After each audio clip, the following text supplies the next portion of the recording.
Hi guys, welcome back to our channel. Guys, మన channel cricket సంబంధించిన ప్రతి చిన్న అప్డేట్ మన ఛానల్లో రెగ్యులర్ వస్తుంటాయి. ఇంకా మన ఛానల్ని సబ్స్క్రైబ్ చేసుకోకపోతే గైస్ వెంటనే సబ్స్క్రైబ్ చేసుకోండి అండ్ పక్కన బెల్ని యాక్టివేట్ చేసుకోండి. అండ్ అది ఇంకా మన వీడియోని లైక్ చెప్తే గైస్ వెంటనే లైక్ చేసి మన వీడియోలకి అయితే ఎంటర్ అవుదాం. గైస్ తప్పకుండా లైక్ చేయండి. లైక్ చేస్తే మన వీడియో మార్కెట్కి ఫాస్ట్ రీచ్ అవుతుంది. దాదాపు 20 ప్లేయర్స్ ఈ 2025లో అయితే రిటైర్ అయ్యారు ఇంటర్నేషనల్ క్రికెట్ కి అండ్ మిగతా ఫార్మెట్ లో కూడా. సో ఆ ప్లేయర్స్ ఎవరనేది మనం ఈ వీడియోలో అయితే చూద్దాం. ఫ్రెండ్స్ తప్పకుండా చివరకు చూస్తేందుకైతే ప్రయత్నించాలి. సో మీకు క్లారిటీగా ఏ ప్లేయర్ రిటైర్ అయ్యాడు, ఏ ఫార్మెట్ కి రిటైర్ అయినా అనేది అర్థమవుతుంది. ఫస్ట్ ప్లేయర్ వచ్చేసి మార్టిన్ గప్టిల్. 38 years కి అయితే ఇతనైతే రిటైర్మెంట్ అయితే ఇచ్చిండు. న్యూజిలాండ్ కు మనకు తెలుసుగా ఇతను ఓపెనింగ్ లో ఎంత బీభత్సంగా క్రియేట్ చేసిండు. సిడబ్ల్యూస్ లో మనం చూసినాం 2015లో 237 అయితే స్కోర్ చేసిండు వెస్టిండీస్ కి అగైనెస్ట్ గా. సో ఇతనైతే 38 years కి అయితే మరి రిటైర్మెంట్ అయితే ఇచ్చిండు. ఇక సెకండ్ ప్లేయర్ వచ్చేసి తమీమ్ ఇక్బాల్. ఆల్ ఫార్మాట్స్ కి అయితే ఇతనైతే రిటైర్మెంట్ అయితే ఇచ్చిండు. ప్రస్తుతం ఇతని ఏజ్ చూసుకుంటే 38 years. బంగ్లాదేశ్ కి అయితే చాలా మంచి నాక్స్ అయితే ఆడినని చెప్పుకోవచ్చు. ఇక తర్వాత ఈ ప్లేయర్ వచ్చేసి షాపూర్ జద్రన్. ఇతను వచ్చేసి ఆఫ్ఘనిస్తాన్ ఫాస్ట్ బౌలర్. సో ఇతను కూడా ఏజ్ వచ్చేసి 38 years ఉన్నాయని చెప్పుకోవచ్చు. ఇక తర్వాత ఈ ప్లేయర్ వచ్చేసి వరుణ్ ఆరోన్. మన టీమిండియా తరపున కొన్ని మ్యాచెస్ మాత్రం ఆడిండు. బట్ ఓవరాల్ చూసుకుంటే ఆల్ ఫార్మాట్స్ కి అయితే ఇతనైతే రిటైర్మెంట్ అయితే ఇచ్చిండు. ప్రస్తుతం ఇతని ఏజ్ చూసుకుంటే అరౌండ్ 35 years ఉన్నాయని చెప్పుకోవచ్చు. ఇక రాబోయే ఐపీఎల్ లో మన ఎస్ఆర్హెచ్ కి బౌలింగ్ కోచ్ గా ఇతనైతే వివరించనున్నాడు. మరి ఏ విధంగా రిజల్ట్ ఇస్తారనేది ఇంట్రెస్టింగ్ గా మనకైతే కనబడుతుంది. బట్ ఓవరాల్ చూసుకుంటే ఆల్ ఫార్మాట్స్ కి అయితే రిటైర్మెంట్ అయితే ఇచ్చిండు. ప్రస్తుతం చూసుకుంటే కామెంట్ కూడా చాలా బెటర్ అయితే చేస్తున్నాడు. ఇక నెంబర్ 5 ప్లేయర్ వచ్చేసి వృద్ధిమాన్ సాహా. ఆల్ ఫార్మాట్స్ కి అయితే ఇతనైతే రిటైర్మెంట్ అయితే ఇచ్చిండు. ప్రస్తుతం ఇతని ఏజ్ చూసుకుంటే 40 years ఉన్నాయని చెప్పుకోవచ్చు. ఐపీఎల్ లో చాలా బెటర్ రాణించిండు. ఎస్ఆర్హెచ్ కి ఓపెనర్ గా వచ్చి చాలా మంచి నాక్స్ ఆడిండు. ఇక తర్వాత గుజరాత్ టైటన్స్ కూడా చాలా మంచి నాక్స్ అయితే ఆడిండు. And one of the best wicket keepers అని చెప్పుకోవచ్చు. మన టీమిండియాలో చూసుకుంటే టెస్ట్ లో కూడా చూసినాక చాలా రోజులు అయితే ఇతనైతే ఆడినని చెప్పుకోవచ్చు ఎంఎస్ ధోని తర్వాత. సో ఓవరాల్ చూసుకుంటే వృద్ధిమాన్ సాహా కూడా రిటైర్మెంట్ అయితే ఇచ్చిండు 2025లో. ఇక నెంబర్ 6 ప్లేయర్ వచ్చేసి డిముత్ కరుణరత్నే. డిముత్ కరుణరత్న కూడా ఆల్ ఫార్మాట్స్ కి అయితే రిటైర్మెంట్ అయితే ఇచ్చిండు. ఇతను కూడా చాలా మంచిగా శ్రీలంకకి అయితే చాలా బెటర్ రాణించిండు. టెస్టుల్లో ముఖ్యంగా చూసుకుంటే ఆయన కెప్టెన్ గా కూడా చేసిండు. ఇక నెంబర్ 7 ప్లేయర్ వచ్చేసి ముష్ఫికర్ రహీమ్. ఇతను ఓన్లీ 1 ఫార్మాట్ కి రిటైర్మెంట్ ఇచ్చినా చెప్పుకోవచ్చు. అది కూడా ఓడిఐ ఫార్మాట్ కి రిటైర్మెంట్ అయితే ఇచ్చిండు. మరి టెస్ట్లకు అండ్ T20 కి అయితే కంటిన్యూ అయితే అవుతున్నాడు. బట్ ఓడిఐ ఫార్మాట్ కి అయితే రిటైర్మెంట్ ఇచ్చిండు. ప్రస్తుతం ఇతని ఏజ్ చూసుకుంటే 38 years అని చెప్పుకోవచ్చు. ఇక నెంబర్ 8 ప్లేయర్ వచ్చేసి యాంగిలో మాథ్యూస్. ఇతను ఒకటే ఫార్మాట్ కి రిటైర్మెంట్ అయితే ఇచ్చిన చెప్పుకోవచ్చు టెస్ట్లకి. ఇక వన్డే అండ్ T20 అయితే కంటిన్యూ అవుతాడు. బట్ ఇతని ఏజ్ చూసుకుంటే 38 years ఉన్నాయని చెప్పుకోవచ్చు.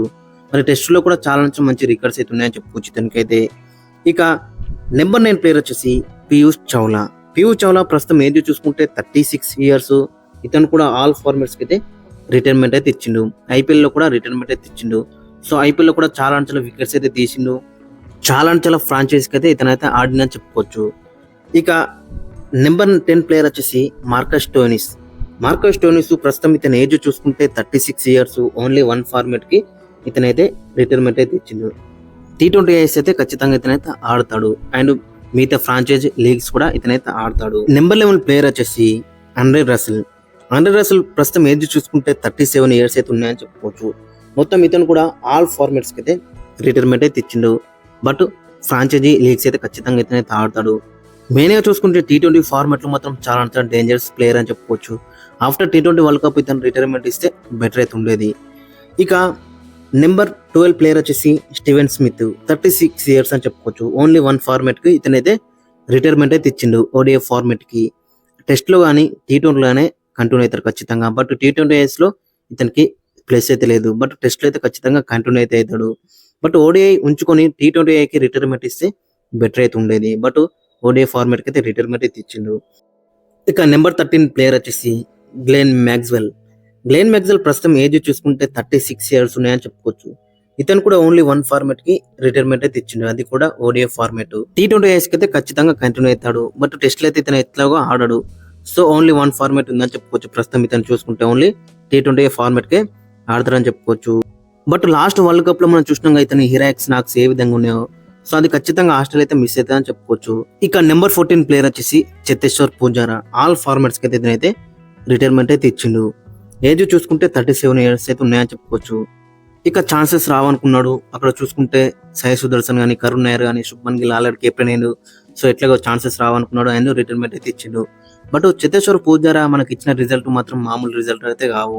సో చాలా అంతలో బెటర్ గా మన టీం అయితే రిజల్ట్ అయితే ఇచ్చిందని చెప్పుకోవచ్చు. అది ఖచ్చితంగా మనం మిస్ అవుతాం. ఇక నెంబర్ 15 ప్లేయర్ వచ్చేసి హెన్రిచ్ క్లాసన్ సౌత్ ఆఫ్రికాకి ఆల్ ఫార్మాట్స్ కి రిటైర్మెంట్ అయితే ఇచ్చిందని చెప్పుకోవచ్చు. షాకింగ్ డిసిషన్ తీసుకున్నాడని చెప్పుకోవచ్చు మరి హెన్రిచ్ క్లాసన్. ఎందుకంటే మ్యాన్ ఇన్ ఫామ్ లో ఉన్నప్పుడు ఇతనైతే రిటైర్మెంట్ అయితే ఇచ్చిండు. సో మరి 34 years కి రిటైర్మెంట్ అయితే ఇచ్చిండు. ఆల్ ఫార్మాట్స్ కి, ఒక్క ఫార్మాట్ కాదు, ఆల్ ఫార్మాట్స్ కి రిటైర్మెంట్ అయితే ఇచ్చిందని చెప్పుకోవచ్చు. బట్ ఫ్రాంచైజీ లీగ్స్ అయితే ఖచ్చితంగా ఇతనైతే ఆడతాడు. ఇక నెంబర్ 16 ప్లేయర్ వచ్చేసి నికోలస్ పురన్. జస్ట్ 29 years కే ఆల్ ఫార్మాట్స్ ఆఫ్ క్రికెట్ కి అయితే ఇతనైతే రిటైర్మెంట్ అయితే ఇచ్చిండు. ఇది మాత్రం చాలా షాకింగ్ డిసిషన్ అని చెప్పుకోవచ్చు. ఎందుకంటే ప్లేయర్ ఫామ్ లో లేక కాదు, ప్లేయర్ వచ్చేసి చాలా బెటర్ ఫామ్ లో అయితే ఉన్నాడు. ఆల్ ఓవర్ ది లీగ్స్ అయితే ఆడుతున్నాడు. చాలా మంచి డిమాండ్ ఉంది. సో ఇలాంటి ప్లేయర్ ఖచ్చితంగా వెస్టిండీస్ కి అయితే ఖచ్చితంగా మిస్ అవుతారని చెప్పుకోవచ్చు. రాబోయే T20 వరల్డ్ కప్ లో కానీ, తర్వాత వన్డే వరల్డ్ కప్ లో కానీ. ఇక నెంబర్ 17 ప్లేయర్ వచ్చేసి మిచెల్ స్టార్క్. రీసెంట్ గానే ఇతనైతే రిటైర్మెంట్ అయితే ఇచ్చిండు. అది కూడా T20 ఫార్మాట్ కి అయితే రిటైర్మెంట్ అయితే ఇచ్చిండు. బట్ వన్డే అండ్ టెస్ట్ లకి అయితే ఖచ్చితంగా కంటిన్యూ అవుతాడు. ఇతని ఏజ్ చూసుకుంటే ప్రస్తుతం 35 years ఉన్నాయని చెప్పుకోవచ్చు. ఇతను తీసుకున్న నిర్ణయం వచ్చేసి ఓకే అని చెప్పుకోవచ్చు. ఎందుకంటే టెస్ట్ లో ఆశేష్ ఉంటది, తర్వాత మన టీం మీదతో 5 మ్యాచ్లు ఉంటాయి. ఇక వన్డే వరల్డ్ కప్ ఉంది, వన్ డేస్ కూడా ఉన్నాయి. ఒకటి ఒక ఫార్మాట్ కి అయితే రిటైర్మెంట్ ఇచ్చిందని చెప్పుకోవచ్చు. ఇక నెంబర్ 18 ప్లేయర్ వచ్చేసి ఆర్ అశ్విన్. 38 years కి ఇతనైతే రిటైర్మెంట్ అయితే ఇచ్చిండు. ఆల్రెడీ టెస్ట్లకి గతంలోనే రిటైర్మెంట్ ఇచ్చిండు BGT తర్వాత. బట్ ఇప్పుడు చూసుకుంటే IPL లో కూడా రిటైర్మెంట్ అయితే ఇచ్చిండు. బట్ ఓవర్సీస్ లీగ్స్ అయితే ఆడతాడట. ఓవరాల్ చూసుకుంటే మరి IPL లో కూడా గత 2 సంవత్సరాల నుంచి చూసుకుంటే కొంచెం ఇన్ఎఫెక్టివ్ గా మనకైతే కనబడ్డాడు. సో కాబట్టి ఖచ్చితంగా ఇతనైతే నెక్స్ట్ యాక్షన్ లో వస్తాడు. మరి యాక్షన్ లో తీసుకురా అనేది ఆ డైలమాలో ఇతనైతే రిటైర్మెంట్ అయితే ఇచ్చిందని చెప్పుకోవచ్చు. ఇక నెంబర్ 19 ప్లేయర్ వచ్చేసి విరాట్ కోహ్లీ. గత లాస్ట్ ఇయరే T20 వరల్డ్ కప్ తర్వాత T20 ఐస్ కి అయితే రిటైర్మెంట్ అయితే ఇచ్చిండు.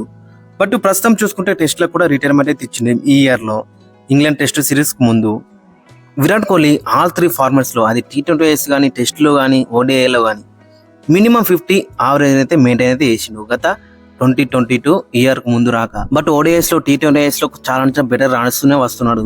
బట్ టెస్టులో మాత్రం కొంచెం డిసప్పాయింట్మెంట్ చేస్తూ వస్తున్నాడు. లాస్ట్ ఇయర్ చూసినాక మరి BGT అది డిజాస్టర్ అని చెప్పుకోవచ్చు ఇతనికైతే ఆ సిరీస్ అనేది. అక్కడికితే మంచిగా రాణించింది అనుకో, ఖచ్చితంగా ఇంగ్లాండ్ సిరీస్ లో కూడా మనం విరాట్ కోహ్లీ అయితే చూసేవాళ్ళం. బట్ అదైతే మిస్ అయిందని చెప్పుకోవచ్చు. ప్రస్తుతం విరాట్ కోహ్లీ ఏజ్ చూసుకుంటే 36 years ఉన్నాయని చెప్పుకోవచ్చు. ఓన్లీ 1 ఫార్మాట్ మాత్రం ఉంది ఇతను ఆడటానికి, ODI ఫార్మాట్. మరి 2027 ODI వరల్డ్ కప్ రాక అయితే ఉంటే బెటర్ అయితే ఉంటుంది.